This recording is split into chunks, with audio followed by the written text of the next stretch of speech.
খাওয়া দাওয়ার পরে অবশ্যই বিশ্রাম করবেন। বিশ্রাম যদি না করেন, তাড়াহুড়ো করে খাওয়া দাওয়া করে যদি নিজের কাজের সঙ্গে যুক্ত হয়ে যান, তাহলে কিন্তু শরীর ভালো থাকবে না। যে খাবারটা খেলেন সেটা আপনার হজম হতে একটা নির্দিষ্ট সময় লাগে, 1 থেকে 1.5 বা 2 ঘন্টা।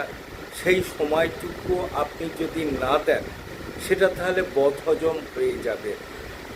তখন আপনার কি কষ্ট হবে, বুকে ছাপ লাগবে, গলায় গিঁঠির মতো আটকে থাকবে, মাথা ধরে যাবে, কাজ করতে মন চাইবে না, সবসময় একটা বিরক্তি ভাব কাজ করবে, ঘুম আসবে না, পায়খানা পরিষ্কার হবে না, অস্বস্তি বোধ করবেন, ভালো হবার জায়গায় খারাপ বোধ করবেন।